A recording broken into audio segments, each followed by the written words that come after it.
E uma dica muito importante já pra gente já começar esse vídeo aqui pegando fogo é o seguinte. Tem gente que já nasce com a gota, tem gente que vai lutar ali pra ter uma gota. Então já tô dando essa dica adicional pra vocês, que esse é um movimento que normalmente não sai dos treinos de glúteo. Você acha que tem algum exercício que seja o melhor exercício pra gota? Então na pior das hipóteses vai ficar a mesma coisa. Então todo mundo tem, é anatômico. E depois que eu passei a executar da forma que o Raí tá falando, gente, nossa, melhorou muito. E o que eu vou falar agora serve para qualquer máquina, serve para qualquer execução, até mesmo execução livre. Não tem como você salvar a lombar e a canela, né? Ou você arrebenta um ou arrebenta o outro. Os dois não dá para salvar, não. De fato, a sensação de pump naquela região lá do glúteo, né, da gota, não vai ser um indicativo 100% de que ela vai hipertrofiar.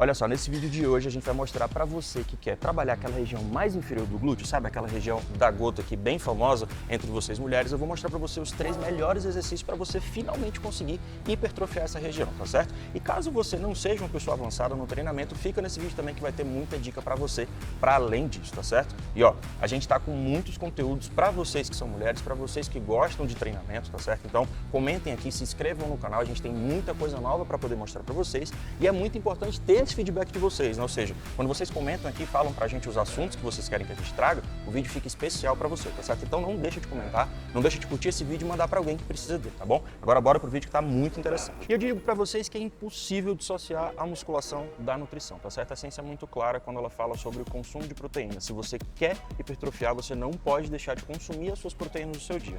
A Emily é atleta, ela sabe muito bem do que é que eu tô falando, Emily, você com certeza consome whey protein na sua dieta. Fala aqui pra galera como que você costuma consumir. Então, eu gosto, galera, de consumir whey no meu pós-treino, né? Porque é uma proteína de rápida absorção e também é muito prático, né? Então, principalmente naquele dia que a gente tá com muita correria, né? Não tem o tempo ali de preparar uma refeição, preparar um frango com arroz, por exemplo. Colocou o whey na coqueteleira, gente, chacoalhou, tomou, pronto. Já ajuda ali na sua meta de proteína diária, né? Eu vou falar pra vocês que esse aqui é o meu sabor favorito. De gelato. Tá? Gente, Gelato é muito cremoso, é muito gostoso mesmo. gostoso. Sensacional.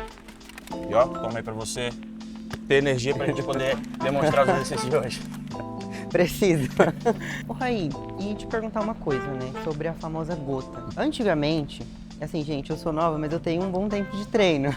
Mas antigamente não se falava muito sobre a gota, né? Sobre a região do glúteo. A gente pensava mais em ter um glúteo ali mais redondo e tudo mais. E eu percebi que conforme foi passando os anos, em relação também ao fisiculturismo, o pessoal vem querendo desenvolver mais essa região, né? E você tem alguma dica, algum comentário sobre isso? É, de fato, principalmente com a wellness, né, com o fisiculturismo em alta. Eu conversei com isso com o Donari, inclusive, se você não assistiu esse vídeo, foi um papo muito legal que a gente teve sobre essas questões de exercício de glúteo, sobre um papo mais geral, né, que a gente vai falar hoje é uma coisa mais específica. Então, se você não viu esse vídeo ainda, volta lá, que é bem importante você assistir, até para você ter um pouco mais de base para ver esse aqui também. Então, a gente estava conversando e, de fato, o fisiculturismo, ele trouxe um pouco mais dessa característica para a galera querer mais essa região, né, porque, querendo ou não, viram que, pô, existem formas, assim, de se conseguir trabalhar de uma maneira mais específica, apesar de que a gente ainda não tenha solidez científica para falar sobre isso, né, eu sempre gosto de deixar claro para a galera que está assistindo os meus vídeos que eu sou um cara prático, eu trabalho na área, eu tô ali na linha de frente com vocês, minhas atletas e tal, treinando todas vocês para que a gente possa estar nos campeonatos, as não atletas também, né? Mas eu também tento fazer isso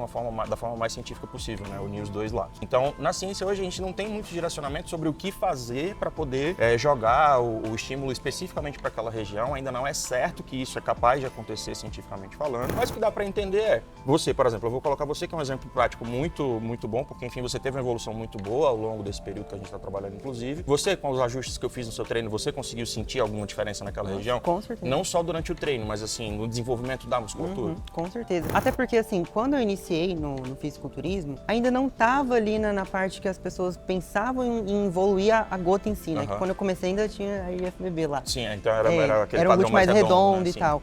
E aí depois, conforme foi passando os anos, eu fui acompanhando e tal, e eu mesma não tinha o interesse em desenvolver a gota, mas conforme foi passando, eu passei a ter o interesse, querer que essa região se desenvolvesse melhor, né? Fazer exercícios mais específicos para a gota, né? Exatamente. Então, puxando um pouco mais desse lado empírico, né? Sim, a gente tem alguns ajustes que podem ser feitos para que a gente tenha uma ação um pouco maior ali, tá certo? Né? A ciência ela não consegue trazer pra gente o que é melhor e o que é pior, a gente vai entendendo isso na prática. Por exemplo, para você, com certeza você vai ter os melhores exercícios para você fazer, que você se sente melhor, que você sente aquela região trabalhar mais. E uma dica muito importante já pra gente já começar esse vídeo aqui pegando fogo é o seguinte: muita gente fica se apegada àquela sensação de, pô, será que tá trabalhando mesmo, para sentir que tá queimando aquela musculatura? E aí vem um outro lado, um outro grupo de pessoas dizendo assim, mas essa sensação de pump ela não é necessariamente hipertrofia e tudo mais. Pessoal, entendam bem. De fato, a sensação de pump naquela região lá do glúteo, né, da gota, não vai ser um indicativo 100% de que ela vai hipertrofiar. Porém, se você fazia um movimento antes e não sentia aquele trabalho, aquela sensação de fadiga naquela região específica, né, naquele feixe de fibra específico, e com outro movimento você começou a sentir,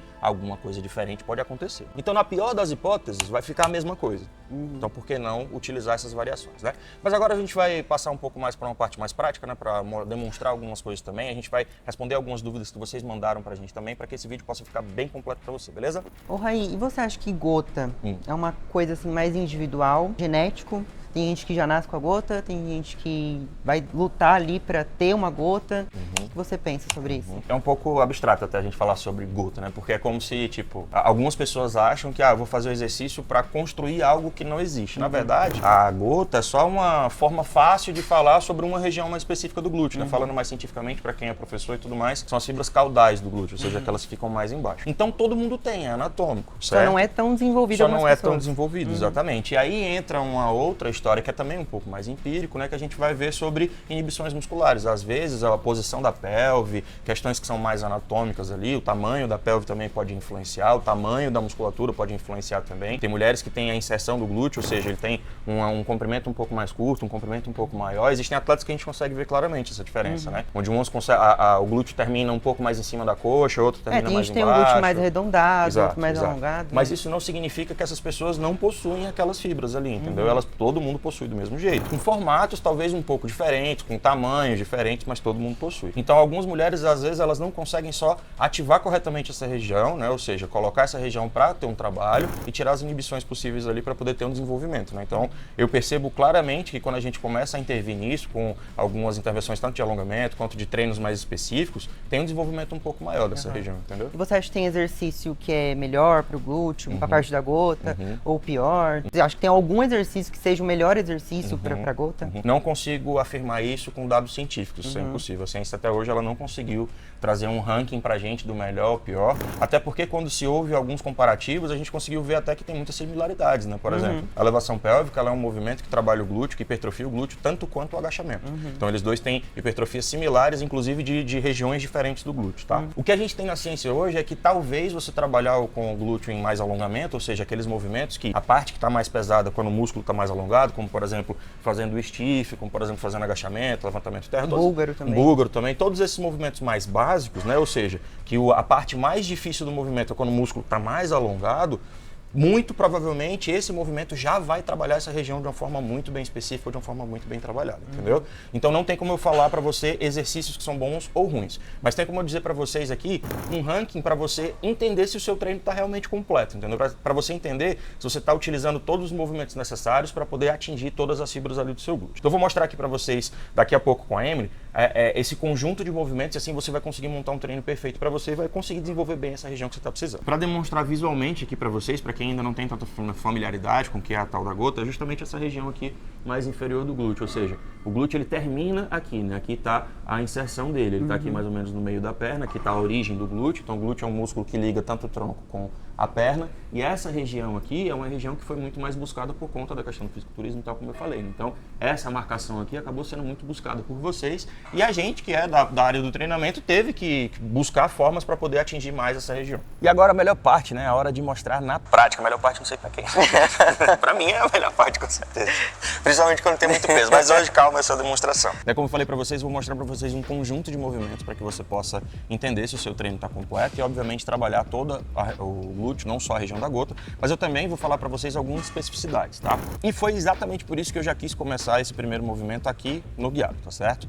O primeiro conjunto de movimentos que a gente tem que fazer para que um treino de glúteo seja completo, né, é os movimentos de agachamento, ou seja, todas essas variações que vão ter tanto a flexão de joelho quanto de quadril, né, esse movimento aqui de agachar, tá? Que eu trouxe aqui no guiado especificamente porque ele vai deixar uma posição do quadril e do joelho mais específica para gerar um torque maior no glúteo, ou seja, gerar uma dificuldade um pouco maior para o glúteo. Então eu já estou dando essa dica adicional para vocês, que esse é um movimento que normalmente não sai dos treinos de glúteo. Você sempre faz agachamento búlgaro no guiado, nos treinos que eu faço. Tem todo o treino, meu gente. Então, como ela precisa desenvolver essa região mais embaixo ali, então todos os treinos dela sempre tem esse movimento aqui, é um dos meus queridinhos, com certeza, para trabalhar essa região. E aí, Emily, vamos lá, demonstrar que você faz isso aqui mais 85 vezes por semana.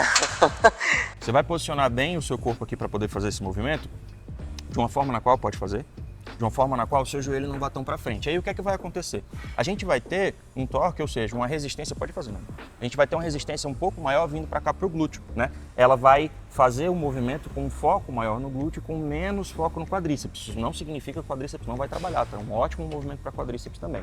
Mas aqui a gente tem algumas noções biomecânicas que mostram que a gente pode influenciar um pouco mais o glúteo a trabalhar com essa conformação. Quando for colocar esses movimentos de agachamento no seu treino, se você está precisando desenvolver mais aquela região da gota, aposta mais em exercícios como agachamento búlgaro aqui no guiado, que eu tenho certeza que vão ser muito úteis para você, tá certo? O segundo grupo de movimentos, pessoal, são grupos de dobradiças, ou seja, o que é que uma dobradiça faz, né? Imagina aquela dobradiça da porta fazendo esse movimento aqui. Então, quando a gente fala sobre movimentos de dobradiça, eu estou falando sobre movimentos de stiff, movimentos de Romanian deadlift, ou então até mesmo o próprio levantamento terra, esses movimentos que eu tenha uma inclinação do tronco mais proeminente, né? E aí eu vou mostrar aqui para vocês o stiff, que é um movimento uniarticular, ou seja, tem um trabalho mais estimulado ali na região do quadril, tá certo? É um movimento que, quando o músculo, o glúteo, está em total alongamento, é onde é a parte mais difícil do movimento, ou seja, lá embaixo. Então ele meio que obedece ali aqueles parâmetros que eu falei para vocês, tá certo? Como um movimento bom para trabalhar essa região do glúteo. Então, Emily, pode ir fazendo. Eu vou dar algumas dicas para vocês, pessoal, porque não só para o stiff, mas também para outros movimentos também que tem essa conformação aqui de dobradiça, né? Como levantamento terra e tudo mais, que é o seguinte, eu sempre falo isso em todos os lugares que eu estou dando aula, o canal e tudo mais, que não tem como você salvar a lombar e a canela, né? Ou você arrebenta um ou arrebenta o outro. Os dois não dá para salvar, não. Por quê? A partir do momento que eu vou fazer o stiff ou qualquer movimento que eu vou que tem essa inclinação, se eu afasto a barra da perna, ou se eu desço com a perna muito para trás, eu estou aumentando a tensão para essa região aqui da lombar e estou diminuindo a tensão do glúteo, tá? Então é necessário que você passe sempre com a barra raspando na perna mesmo, tá? Toda vez que for fazer stiff, toda vez que for fazer levantamento terra, esses movimentos, vá com um meião, vá com uma legging, porque você precisa passar raspando mesmo na perna para que a sua lombar fique tranquila, você não tenha nenhum problema ali de dor na lombar ou até mesmo se machuque e você consiga trabalhar a região do glúteo como ela deve, sem reduzir a sua intensidade, tá certo? Falar para você, Raí, depois que você me deu essa dica, há uns anos atrás já, eu sentia muita dor na lombar, né, ao executar o stiff, o terra, enfim. E depois que eu passei a executar da forma que o Raí tá falando, gente, com a barra próxima a canela, nossa, melhorou muito. Eu não sentia mais nada na lombar. Podia colocar 100 quilos no stiff que conseguia fazer tranquilamente. Você consegue direcionar muito melhor para a região do glúteo, tá? Até não só glúteo, mas posterior também.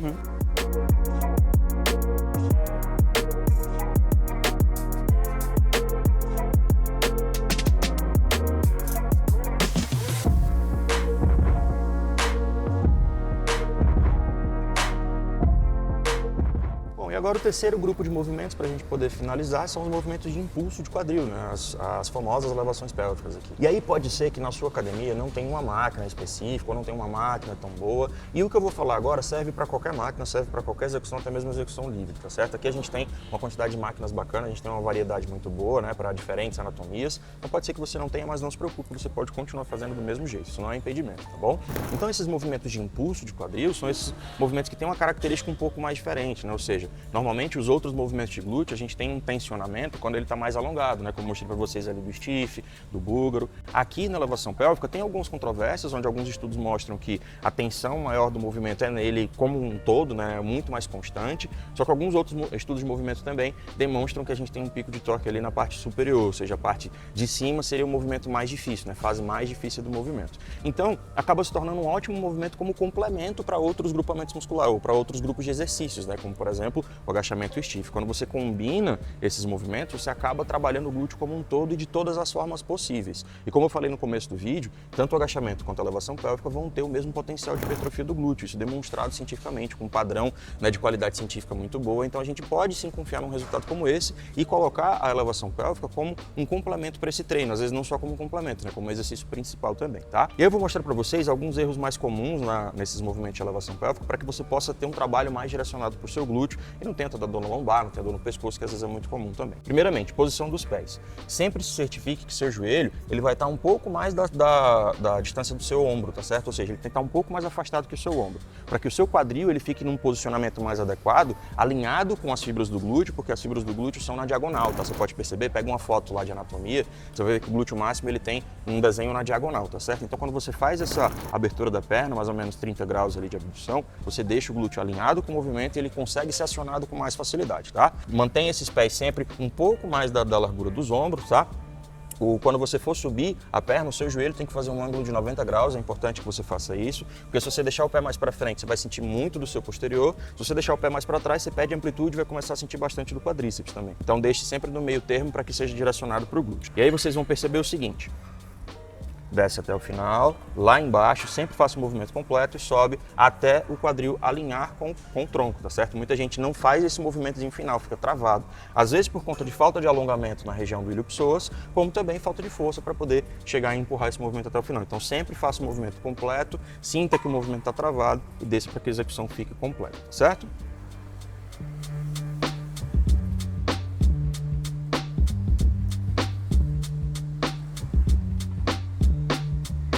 Bom, pessoal, se você curtiu esse vídeo, já deixa aqui seu like, já deixa seu comentário mais uma vez, falando algum outro tema, né, algum outro assunto para que a gente possa trazer, para que eu possa trazer a Emily aqui também para a gente fazer um treino. Quem sabe, né, Emily? A gente trazer um treino de sofrimento, né? Para as pessoas verem glúteo, quadríceps, sofrimento, lágrimas. E vômito e tudo. Então, pessoal, se você curtiu esse vídeo, já deixa aqui um comentário, já compartilha esse vídeo com alguém que precisa saber desse assunto, tá? Algum amigo, uma amiga sua que esteja querendo evoluir mais essa região ou queira aprender um pouco mais também. Como eu falei, a gente está com uma série de vídeos sobre esse assunto, não só sobre esse tema, mas outros diversos também. Então, para você que gostava de assistir o canal da Integral, tem muito conteúdo para você que assiste e acompanha a gente, tem muito conteúdo para você também, tá? Então, daqui para frente, eu tenho certeza que você vai ter conteúdo para almoçar todo dia aqui com a Integral TV, beleza? Já que você tá aqui até o final, comenta Guta, pra gente entender que você chegou até o final e saber que você tá curtindo esses vídeos, beleza? Tamo junto e até o próximo vídeo.